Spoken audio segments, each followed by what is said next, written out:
14절 말씀 함께 보도록 하겠습니다. 14절 시작.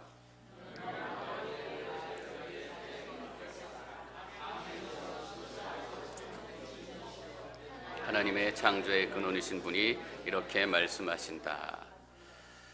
7개의 편지 중에서 마지막 편지입니다. 라오디게아라는 도시는 소아시아 7개 교회 중에서 가장 부유한 도시, 부유한 교회 중에 하나였습니다. 교통의 요지에 있었기 때문에 무역이 활발했고, 그래서 돈이 잘 돌았던 동네입니다. 돈이 잘 돌아서 은행으로 유명했던 도시 중에 하나입니다. 지금으로 말하면 스위스가 은행으로 유명하잖아요. 그때처럼 이 라오디게아가 은행으로 유명한 그런 도시였습니다. 그리고 검은 양모, 검은 양의 털, 검은 모직인데 이 제품이 또 유명했고, 또 메디칼 스쿨, 특별히 안과, 안약이 유명했던 도시로 알려지고 있습니다. 여기에 속해 있었던 라오디게아 교회의 가장 큰 특징은 칭찬이 없었던 교회다라는 겁니다. 사대교회에도 칭찬이 없었어요. 근데 사대교회에는 겉으로는 칭찬이 없었지만 뒤에는 칭찬이 좀 숨어 있었어요. 옷이 더럽혀지지 않은 몇 사람이 남아있다라는 얘기예요. 근데 라오디게아에 보내는 편지를 읽으면 그런 흔적은 전혀 찾아볼 수 없습니다. 몇 사람도 남지 않은, 모두 옷이 더럽혀진, 그래서 7개 교회 중에서 상태가 가장 안 좋은 교회가 라오디게아 교회였다라고 생각하시면 됩니다. 지금 말로 하면 당장 문을 닫아도 하나도 아쉽지 않은 그런 교회가 라오디게아 교회였습니다. 또 하나의 큰 특징은 뭐냐 하면 핍박이나 거짓 선생에 대한 언급이 없습니다. 당연히 핍박이 없었겠죠. 그냥 세상하고 똑같이 살아가니까 내가 너 같고 너가 내 같고, 세상이 교회 같고 교회가 세상 같고, 세상이 돈 버는데 혈안이 되어 있다면 라오디게아 교회도 돈이 가장 그 교회 안에 큰 이슈가 되었던, 그리고 거짓 선생들, 발람당 또 니골라당 이런 거짓 선생들도 없었어요. 거짓 선생들이 따로 있을 필요가 없었던 이유가 뭐냐 하면 다 거기에 동조하며 살았기 때문에 거기에 대해서 특별히 가르치거나 또 거짓 선생들이 나왔다라고 해서 반대하는 저항이 하나도 없었던 거예요. 쉽게 말하면 세상하고 똑같이 살아가는 교회가 라오디게아 교회였다라는 것입니다. 이 교회 예수님께서 3가지로 자기를 소개하세요. 첫 번째는 아멘이시오, 신실하시고 참된 증인이시오. 3번째는 하나님의 창조의 근원이신 분이 이렇게 말씀하신다. 아멘이시오. 예수님은 아멘이시래요. 아멘의 예수님, 아멘의 하나님. 왜 예수님을 아멘이라고 소개했을까요? 제발 아멘 좀 하고 살아라 라는 얘기입니다. 감동이 없는 예배, 무기력한 예배, 찬양을 드려도 말씀을 들어도 아무런 감동이 없기 때문에 아멘이라는 말이 나오지 않는 거예요. 여러분, 그런 시절을 겪을 때가 있잖아요. 내가 너무 무력해져서 아무 능력도 없어져서 정말 하나님이 살아계신가? 이런 생각이 들 때 아멘이 잘 나오지 않아요. 라오디게아 교회는 그냥 세상처럼 살고 있었기 때문에 마음을 찌르는 하나님의 메시지를 들어도 마음이 움직이지 않아요. 하나님의 영광을 높이 찬양해도 전혀 뜨겁지가 않아요. 그래서 아멘이 안 나와요. 저는 앵커리지 온누리 교회가 아멘이 많은 교회가 되기를 바랍니다. 어떤 교회 가면 암만 찬양해도 아멘하지 않는 교회가 있어요.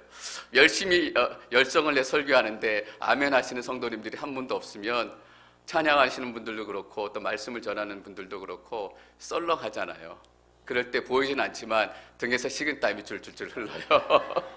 어떻게 하면 여러분들이 목사를 살릴 수 있느냐? 아멘 잘해 주시면 돼요. 감사합니다.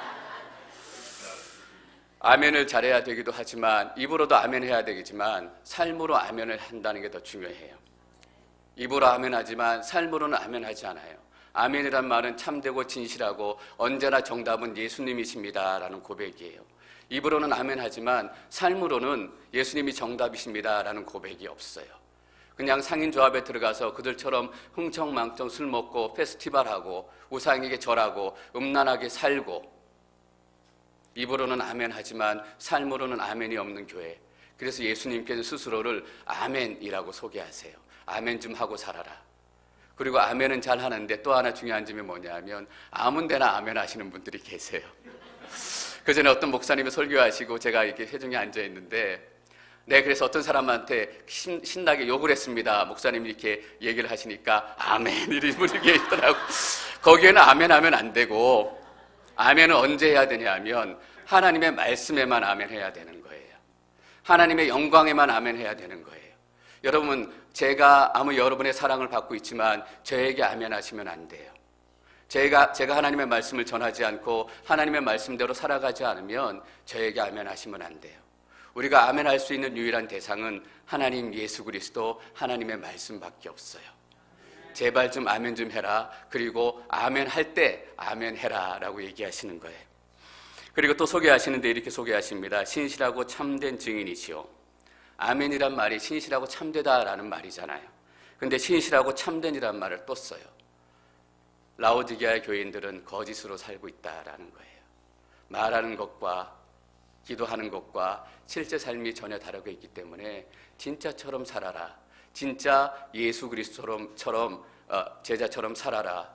예수 그리스도가 십자가의 증인이 되었던 것처럼, 예수 그리스도가 부활의 증인이 되었던 것처럼 너희도 십자가의 증인, 부활의 증인, 참된 증인으로 살아야 한다라는 메시지인 거예요. 근데 라오디게아 교회 교인들은 그렇게 살지 못했다라는 지적이 있어요. 또 어떻게 소개하시냐면 하나님의 창조의 근원이신 분. 예수님은 창조의 근원이세요. 창세기 1장 1절에 창조를 얘기하기도 하지만 여기 창조의 근원이란 더 중요한 의미는 십자가와 부활을 경험한 우리 믿음의 공동체, 믿음의 사람들의 경험하게 될 새로운 창조예요. 우리가 예수님을 만나게 되면 천지창조를 경험하게 돼요. 그냥 내 삶이 조금 변하는 것이 아니라 완전히 하나님께서 나를 새롭게 빚으시기 때문에 내 안에 있었던 것들이 없어져요. 내 안에 있었던 탐욕들, 내 안에 있었던 욕심들, 그전엔 그렇게 사람들 만나서 흥청망청 노는 게 좋았는데 예수님 만나니까 그게 시들해져요. 저는 여러분들이 흥청망청에 시들해지기를 바랍니다. 그리고 내 안에 없었던 것들이 새로 생겨요. 그전에 하나님에 대한 관심이 없었고 하나님은 내 소원이 아니었어요. 이런 찬양이 있는데 저희 수요일 날도 불러서 기억이 났는데, 나의 평생에 단 한 가지 소원, 주의 아름다우심 보며 사랑 노래하는. 저는 이게 제 소원이 된 적이 없었어요. 예수님 만나기 전에는. 예수님 만나니까 예수님이 내 평생의 소원이 돼요. 예수님의 아름다움을 노래하는 게 내 평생의 소원이 돼요. 그전엔 이게 없었어요. 그냥 돈 조금 더 있는 게 좋았고, 자동차 조금 더 좋은 거 타는 거, 친구들 조금 더 많아지는 거, 이게 좋았어요. 이게 소원이었는데 예수님 만나니까 창조의 근원이신 예수 그리스도의 십자가와 부활을 경험하고 나니까 내 안에 없었던 것들이 새롭게 생겨나요. 다윗이 시편 27편에서 이렇게 노래한 거예요. 내 한 가지 소원은 주님의 전에서 영원히 주님의 아름다움을 노래하는 것입니다. 여러분 안에 이전에 없었던 것들이 생겨나기 시작했어요. 그전에는 예수님에 대해서 관심이 없었는데, 예수님의 말씀에 전혀 감동이 없었는데, 이 시간 예수님의 말씀에 감동이 시작된다면 여러분 삶 안에 새로운 창조가 시작이 된 거예요. 왜냐하면 창조의 근원이신 예수님께서 여러분에게 오시기 시작했기 때문이에요. 라오디게아 교회에 이렇게 말씀하시는 거예요. 지금 상태로는 안 된다. 조금 바꿔서는 안 된다. 완전히 새롭게 태어나는 것처럼, 새롭게 창조되는 것처럼 너희가 새롭게 변화되지 않으면, 개혁과 변화가 나타나지 않으면 도저히 조금 치료해서는 감당이 안 된다라는 거예요. 예수님 만나면 완전히 바뀌게 되는 것입니다. 15절 말씀 같이 읽습니다. 15절 시작.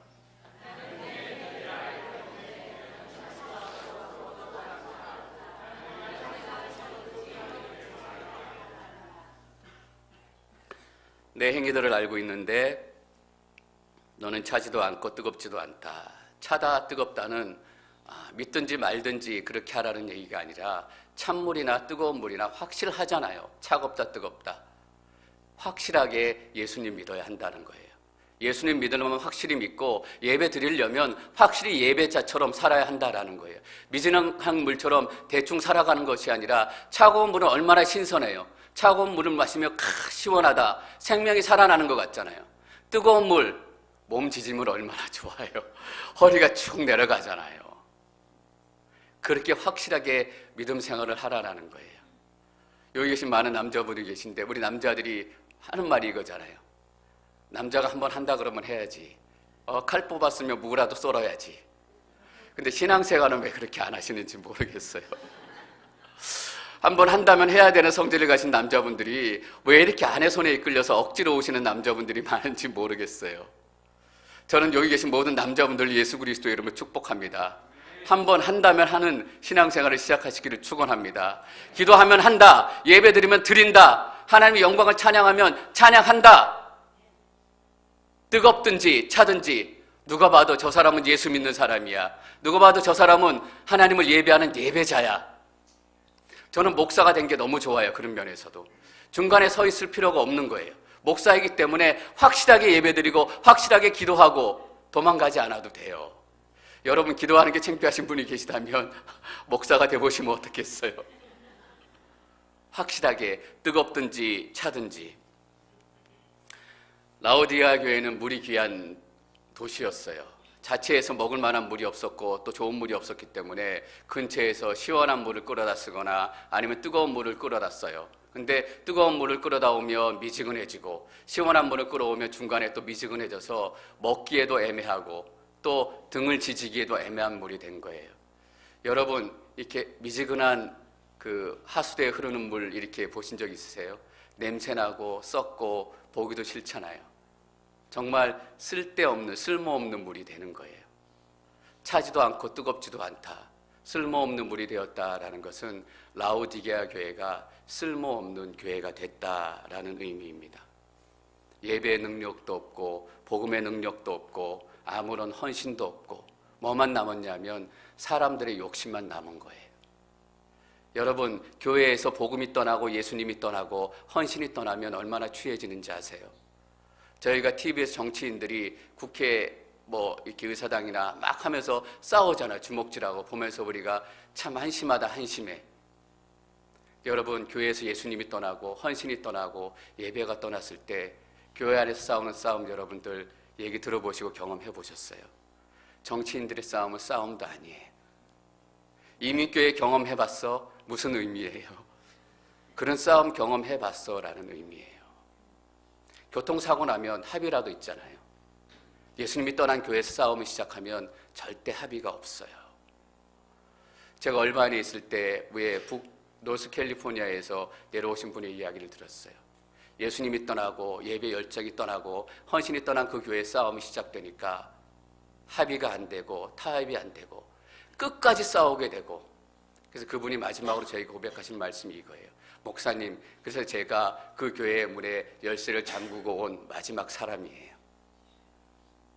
그분이 마지막까지 남았다가 그 교회의 문을 닫고 캘리포니아로 내려오신 거예요. 쓸모없는 교회가 되면 세상의 어떤 기관, 어떤 단체보다 추해져요. 교회에 예수 그리스도가 있어야 하고 교회 예배가 있어야 되고 교회에 헌신이 있어야 되고 뜨겁지도 않고 차지도 않다, 단순히 그냥 느낌의 이런 의미가 아니에요. 쓸모없는 물이 된 것처럼 쓸모없는 교회가 되었다라는 의미예요. 그래서 그 열쇠를 잠그고 온 그 집사님처럼 당장이라도 문을 닫아야 마땅한 교회가 어떤 교회? 라오디게아 교회다라는 거예요. 16절 말씀 계속 읽습니다. 16절 시작.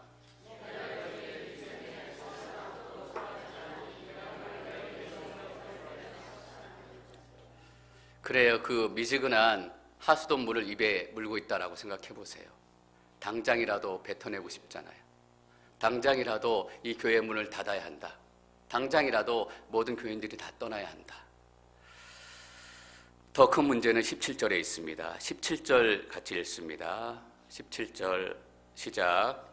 내가 말하기를 나는 부자라 풍족해 부족한 것이 하나도 없다. 하나 너는 자신이 비참하고 불쌍하고 가난하고 눈멀고 벌거벗은 사람임을 알지 못한다. 가장 큰 문제가 뭐냐면 자기의 영적인 상태를 자기가 모르고 있다라는 거예요. 지금 우리가 하수도물 같구나, 우리가 쓸모없는 교회가 됐구나, 이걸 생각하기 시작하면 그래도 나아요. 근데 이 라오디게아의 교회의 더 큰 문제는 뭐냐 하면 내가 말하기를 나는 부자라 풍족해 부족한 것이 하나도 없대요. 여러분, 이 세상의 모든 것을 다 가졌을지라도 예수님을 가지지 못하면 하나도 가지지 못한 거예요. 이 세상에 아무것도 가지도 못할지라도 예수님을 가지면 이 세상을 다 가진 거예요. 왜냐하면 예수님은 세상을 이기신 분이시고 창조의 근원이시기 때문이에요. 라오디게아 교회는 반대로 얘기해요. 내가 부자라, 나는 풍족하니 아무것도 부족한 것이 하나도 없다. 여러분, 부족한 것이 하나도 없다라면 하나님께 물론 감사해야 돼요. 근데 그 시간이 가장 위험한 시간인 걸 우리가 너무나 잘 경험하고 있잖아요. 부족한 것이 하나도 없을 때, 내 삶에 불편한 것이 하나도 없을 때 마치 예수님이 필요 없는 것처럼 느껴지는 거예요. 내가 지금 예수님이 제일 필요해요. 내일 예수님이 더 필요하게 될 거예요. 내일 모레 예수님이 더 필요하게 될 거예요. 여러분, 하나님께서 신기하시죠? 우리 삶 가운데 부족한 것들을 꼭 하나씩 남겨두세요. 그 전에 저희 예은이가 이렇게 아프고 어려울 때 어떤 분이 이런 얘기 해주신 기억이 나요. 예은이가 우리 가정의 기도의 끈이래요. 예은이가 그 아팠을 때 제가 그나마 조금씩 기도하기 시작했고, 또 그 시간을 통해서 하나님을 만났고, 지금은 확실히 알아요. 그래서 내가 그 시간들을 보내면서 부족한 것들을 깨닫게 됐다라는 거예요. 여러분, 우리 삶에 고난이 있잖아요. 우리 삶에 부족한 것들이 있잖아요. 때로는 자식이 속색이기도 하고, 남편이 속색이기도 하고, 때로는 돈이 없어서, 때로는 직업이 없어서. 근데 그 부족함 때문에 우리가 예수님을 만나기 시작하는 것입니다. 고통이 있어요.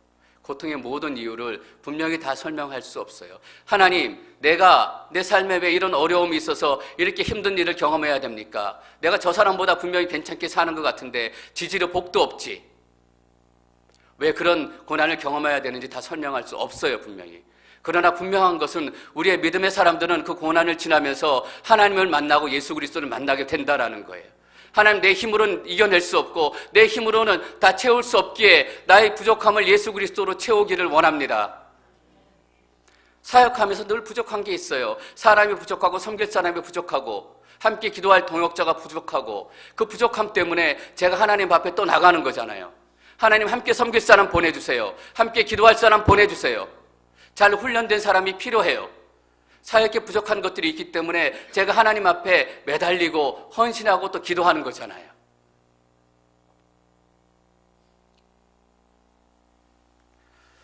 교회들이 다 평안한 것 같아요. 우리 교회도 평안한 것 같아요. 근데 평안한 교회들도 안을 들여다보면 평안하지 않아요. 물론 성도들 간의 다툼과 어려움 때문에 그렇기도 하지만 개개인의 삶을 보면 성도님 한 분 한 분이 다 어려운 시간을 지나고 있는 거예요. 우리가 겉으로 보기에는 편안한 교회 같지만 안을 들어보면, 대문을 열어보면 다 어려움들, 힘든 일들을 다 보내고 있는 거예요. 이 성령 사역하시는 분들이 가끔 하시는 얘기가 뭐냐 하면 Holy Laughing, 성령 받으면 막 이렇게 기쁨에 충만해서 웃음이 1시간이고 2시간이고 계속 나온다. 그러면서 그런 웃음을 홀리 성령의 증거라고 얘기하는 분들이 있어요. 정확히 성경적인 근거는 알지 못하겠는데 어떤 목사님이 그 상황을 보고 나서 그런 얘기를 설교하는 걸 제가 들었어요. 어떤 목사님이 홀리 래핑이라고 성령 받았다라고 얘기하고 30분 동안 단에 서서 계속 웃다가 하나님께서 내 웃음을 멈추지 않게 하십니다. 계속 웃고 그러고 내려가셨대요. 그리고 나중에 그 목사님이 그 모습을 보고 설교하시는데 이렇게 설교하시는데 그 말이 맞다라고 저는 생각이 들어요. 그 목사님이 설교하러 단이 올라가면 저분은 자식이 말썽이에서 맨날 눈물 흘리고, 저분은 남편이 말썽이라서, 저분은 하루하루 먹고 사는 것 때문에 맨날 하나님 앞에 눈물 흘리며 통곡하고 그냥 간신히 살아가는데 내가 어떻게 이 단에서 30분 동안 1시간 동안 웃고 있을 수 있겠냐라는 거예요. 자기가 목회자의 양심으로 그럴 수 없다라는 거예요. 저 그 말이 맞다라고 생각해요. 다 평안해 보이지만 여러분들의 얼굴 한 분 한 분을 보면서 저분은 저런 어려움이 있지, 저분은 저런 어려움이 있지, 저분이 지금 아무런 표정 없이 이 설교를 듣고 있지만 저런 어려움을 지나고 있지, 그것들이 다 떠오르는 거예요.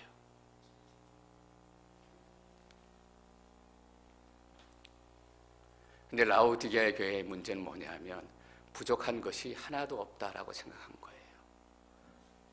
다 있지만 예수님이 없는 교회, 다 있지만 예배가 없는 교회.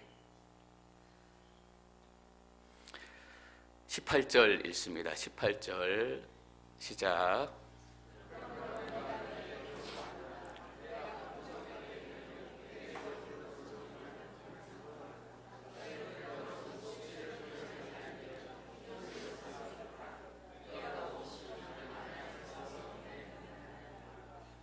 진짜 부가 무엇인가 말씀하세요. 정련한 불로 너의 모든 더러움과 죄들을 다 씻어내고 누리는 하나님의 축복이 진짜 축복이다라는 겁니다. 벌거벗은 수치를 드러내지 않으면 서로 괜찮다고 라오디게아의 교인들이 칭찬하며 다닐 거 아니에요. 서로 죄도 눈 감아지고 용서라는 이름으로 그냥 다 지나고 다. 근데 뭐래? 하나님 보시기엔 그 죄가 너무나 수치스럽고 더러운 거예요. 저는 우리 공동체 안에 관용도 있고 사랑도 있고 용서도 있어야 된다라고 믿어요. 그러나 분명히 죄는 죄예요, 여러분. 죄를 용납하기 시작하면 저는 하나님의 말씀이 선포될 때마다 여러분 안에 있는 죄, 내 안에 있는 죄가 건드려지기를 원해요. 어디 가서 그 죄가 건드려지겠어요? 수치스럽다라는 거예요. 라오디게아 교인들은 너 축복받았어? 요번에 장사 잘 됐다며 하나님 축복하신 거야. 우리가 믿음 생활 잘하기 때문이야. 그렇게 서로 축복하며 다 덮고 지내지 않았겠어요? 지난번 다른 교회 말씀 나눌 때 잠깐 말씀드렸지만 사업에 성공하고 비즈니스에 성공했다. 하나님께 축복해 주셔서 비즈니스에 성공한 거야. 하나님께서 너와 함께 하시는 증거야. 정말 그게 맞아요. 물론 그럴 때도 있어요. 제가 어떤 분의 생각이 났냐 하면 특별히 그분을 비난하려고 그러는 게 아니에요. 우리의 다 동일한 모습이기 때문에 나의 모습으로서도 고백하는 거예요. 그분이 어디서 장사를 하시는데 장사를 하다가 그 가게가 잘 안 됐어요. 안 되니까 팔려고 하신 거예요. 팔려고 하는데 어떻게 파셨냐 하면 팔기 전에 계속 기도해달라고 잘 팔리도록 기도 같이 했는데 장사가 잘 안 되는 가게니까 장사가 잘 되는 것처럼 꾸며가지고 비즈니스 하시는 분들 그런 많이 하잖아요. 장사가 안 돼서 억지로 파는 거지만 좀 잘 되는 것처럼 속여서 비싼 값에 파신 거예요. 그리고 오셔서 뭐라고 얘기하시냐면 하나님께서 축복해 주셔서 비싼 값에 그 가게 팔았다라는 거예요. 축복해 주신 거예요? 아니에요. 속여서 돈 버는 거잖아요. 그게 그분의 얘기가 아니라 내 얘기고 우리들의 얘기라는 게 더 큰 문제다라는 거예요. 진짜 수치가 수치인 줄 모르고 흰옷을 입어야 된대요. 흰옷은 뭐예요? 예수 그리스도의 보혈의 옷이에요. 예수 그리스도 옷을 입고 하나님 내가 이런 죄인입니다. 이런 죄를 졌습니다. 그것은 하나님의 축복이 아니라 내가 사기치고 거짓말해서 번 돈이었습니다. 이게 흰옷을 없는 삶의 모습이에요. 가난하고 눈멀고 벌거벗은 사람임을 알지 못한다. 내가 보고 싶으면 안약을 사서 눈을 발라라. 진짜 여러분들이 보아야 될 것을 보게 되기를 축원합니다. 다 거짓을 보고 있는 거예요. 허상을 보고 있는 거예요. 19절 말씀 읽습니다. 19절 시작.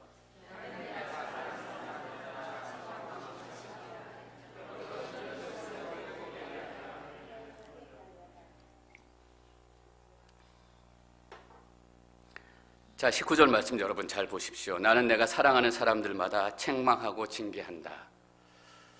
예수님께서 라오디게아 교회를 어떤 교회보다 심하게 책망하세요. 뱉어버릴 것이다 라는 무서운 말을 쓰세요. 왜 이렇게 책망하신다고요? 내가 너를 사랑하기 때문이다 라는 거예요. 그렇잖아요. 입에 뱉어버릴 거면 이런 얘기 안 하고 뱉어버릴 거였어요. 내가 너를 뱉어버리겠다.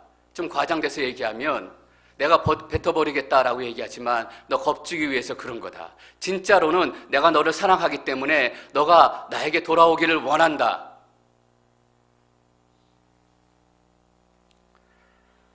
빌라델비아 교회는 지난주에 나눴던 책망이 없는 교회였어요. 그래서 예수님께서 빌라델비아 교회에게 뭐라고 얘기하셨냐면 내가 그들로 내 발 앞에 꿇어 엎드리게 하고 내가 너를 사랑하는 줄을 알게 할 것이다. 빌라델비아 교회는 하나님께 사랑해 주는 게 마땅한 것처럼 보여요. 라오디게아 교회 당장 문 닫고 떠나야 되는 교회. 근데 예수님께서 뭐라고 얘기하시냐면 내가 너를 사랑하기 때문에 어떤 의미예요? 절대 너를 포기하지 않겠다라는 거예요. 포기할 거라면 7개 6개 편지를 쓰고 끝이 났어야 돼요. 내가 너를 포기하지 않겠다. 너가 쓰러지고 추잡하고 시궁창 같은 더러운 냄새가 나지만 내가 너를 사랑하기 때문에 제 아래 시궁창 같은 냄새가 나요. 하나님께서 나를 사랑하신대요. 우리가 코가 막혀서 그렇지 얼마나 이 안에 시궁창 같은 냄새가 나겠어요. 하나님께서 너희들을 사랑하신다라는 거예요. 20절 말씀 저희 계속 읽겠습니다. 20절 시작. 보라, 내가 문 앞에 서서 두드리니 누구든지 내 음성을 듣고 문을 열면 내가 들어가서 그와 함께 먹고 그는 나와 함께 먹을 것이다. 보라, 내가 문 앞에 서서. 이 서서라는 말 20절의 9절에는 시제가 좀 중요해요. 과거냐 현재냐. 서서라는 말은 완료형이에요. 예수님이 이미 여러분들의 문 앞에 와 계신다라는 거예요. 예수님이 이미 앵커리지 온누리 교회 문 앞에 와 계신다라는 거예요. 내가 너희들이 잘하면 라오디게아 교회가 열성을 내고 회개하면 너희들 문 앞으로 찾아갈게 라고 말씀하시는 것이 아니라 이미 라오디게아의 교회 문 앞에 예수님이 와 계신 거예요. 들어가려고. 내가 너를 사랑하기 때문에 책망하고 너가 문을 열어주면 지금이라도 당장 들어가겠다라는 거예요. 문 앞에 서서 뭐 하신대요? 두드리니. 두드린다라는 말은 현재예요. 여러분, 우리가 현재를 현재 사건을 쓸 때도 쓰지만 한강이 흐른다. 그때 현재 쓰잖아요. 흐른다. 그때 흐른다라는 말 현재의 의미는 뭐예요? 과거에도 한강이 흘렀고 지금도 한강이 흐르고 미래에도 한강이 흐를 것이다. 여기서 두드린다라는 현재형을 쓰신 건 뭐예요?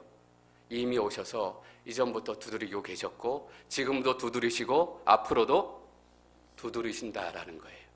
몇 번 두들겨보고 대답이 없으면 떠나가는 것이 아니라 문을 열 때까지 문 앞에 서서 계속 한강이 미래에 끝나지 않고 흘러가는 것처럼 계속 이 문을 두드리겠다라는 약속이세요.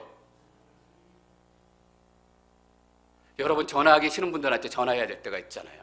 뭐 메시지를 전하거나 초청을 해야 되는데 그 사람은 안 왔으면 좋겠어요. 근데 꼭 결혼식이 있다라는 건 전해줘야 돼요. 그럴 때 우리 전화 딱 들어가지고 한 2번 흘리고 안 받으면 잽싸게 끊잖아요. 그래도 나는 전화했어, 연락했어. 우리 같으면 마음에 안 드는 사람 집 앞에 가서 한두 번 조그맣게 두들겨보고 아이 나는 두들기고 왔다, 간다, 미안했을 거예요. 예수님은 그런 분이 아니다라는 거예요. 언제? 문이 열릴 때까지 계속해서 두드린다라는 거예요. 그래서 뒤에 누구든지라는 말이 중요해요. 두드리니 누구든지 내 음성을 듣고. 문을 두드리는데 당회를 열어가지고 예수님이 오셨으니까 또 공동의회를 열어서 문을 엽시다. 모든 교회들이 다 이제 우리가 회개하고 새롭게 살아가십시다. 의견 일치를 보고 다 당회가 대표로 장로님이 와서 문을 열어주는 게 아니라 누구든지예요. 라오디게아 교회 교인들이 다 썩었는데 그 중에 누구든지 한 사람이라도 예수 그리스도의 말씀에 음성을 듣고 문을 열면 라오디게아 교회가 다 회복이 돼서 예수님이 들어가려면 어느 세월에 들어가겠어요, 여러분? 우리가 다 착한 사람이 되고 선한 사람이 돼서 구원을 받아야 된다면 우리가 어느 세월에 구원 받겠어요? 우리가 아직도 죄인이지만 먼저 하나님께서 우리를 사랑하셨기 때문에 우리가 죄인 되었을 때 하나님께서 우리를 사랑해 주신 거잖아요. 우리가 선해지고 착한 이후에 하나님께서 사랑해 주신 것이 아니라 우리가 죄인 되었을 때 100명의 라오디게아 교인 중에 단 한 사람이라도 하나님, 내가 이 어려운 공동체 중에서 다시 한번 기도하고 이 교회를 회복시키겠습니다. 다시금 예수 그리스도의 음성을 듣겠습니다. 그리고 문을 열면 나머지 99명은 꽝이래 이러시는 게 아니라 그 문에 들어오셔서 어떻게 하신대요? 그 사람하고 식사를 시작하신대요. 먼저 다른 사람들이 함께 식사하고 누릴 수 있게 되기까지 기다리면서 그 공동체 안에 들어오셔서 쓰레기 같은 시궁창 같은 그 삶 안에 들어오셔서 왜요? 내가 너를 사랑하기 때문에 라는 거예요. 그와 함께 먹고 그는 나와 함께 먹게 될 것이다. 여기서 먹는다라는 말은 패스트푸드 간단하게 먹고 치운다라는 얘기가 아니에요. 풀 세팅으로 만찬을 차려서 풀 세팅의 식사를 한다라는 얘기예요. 예수님께서 우리와 나누고 싶은 식사는 그거예요. 패스트푸드 맥도날드 그런 식사가 아니라 풀 세팅으로 예수님이 유월절 마지막 잡히시던 날 밤에 제자들과 포도주와 떡과 또 허리에 이 수건을 두르시고 제자들의 발을 씻기셨던 것처럼 풀 세팅으로 우리와 함께 식사하고 싶다라는 거예요. 회복이잖아요. 여러분, 다투다가 싸우다가 사이 나빴다가 밥 먹고 나면 다 해결되잖아요. 그 의미예요. 밥 먹고 나면 다 해결되는 거예요. 베드로가 예수님과 함께 풀 만찬을 누렸어요. 근데 새벽이 되니까 3번 예수님을 부인하잖아요. 근데 예수님께서는 여전히 베드로를 떠나지 않으시고 그 인생의 문 앞에 서서 문을 두드리세요. 그리고 갈릴리 바닷가에 지친 베드로에게 찾아가세요. 그리고 뭐 하세요? 같이 식사를 하세요. 식사는 뭐예요? 끊어졌던 관계가 다시 회복되어지고 무너졌던 삶이 다시 세워지고, 예수님께서 그리고 베드로에게 3번 물으시잖아요. 내가 나를 사랑하느냐라고 물으시잖아요. 베드로가 그 음성을 들었을 때 어떤 마음이 들었을까요? 예수님이 내가 나를 사랑하느냐 사랑하지 않느냐 확인하려고 물으신 게 아니에요. 내가 너를 사랑한다라는 메시지잖아요. 3번 계속해서 들어요. 내가 너를 사랑하느냐라고 물으시는 그 음성마다 예수님께서 내가 너를 사랑한다라는 음성을 3번이나 듣는 거잖아요. 예수님께서 나를 사랑하는지, 얼마나 사랑하는지 베드로가 3번 계속해서 들어요. 그러니까 베드로가 어때요? 목소리가 점점 작아져요. 예, 제가 사랑합니다. 왜냐하면 예수님께서 나를 얼마나 사랑하시는지 알았기 때문에, 내 사랑은 아무것도 아닌 것을 알았기 때문에. 여러분, 교회의 본질이 뭐예요? 우리의 사랑이 아니라 예수 그리스도의 사랑이에요. 본질이 이긴다? 우리가 능력이 이겨서 이긴다라는 말은 아니에요. 우리가 시궁창 같은 교회, 시궁창 같은 인생이 되었을지라도 예수님께서는 우리가 죄인 되었을 때 우리를 사랑하신 거예요. 그러니까 교회에 소망이 있는 거예요, 여러분. 우리가 잘했기 때문에 교회가 이 세상의 대안이 된 게 아니라 예수님께서 라오디게아 교회를 떠나지 않으셨기 때문에, 앵커리지 온누리 교회를 떠나시지 않기 때문에 이 교회가 이 더럽고 추한 세상의 마지막 대안과 소망이 되는 것입니다. 본질이 이긴다. 여러분, 예수 그리스도의 사랑으로 우리는 이기게 될 것입니다.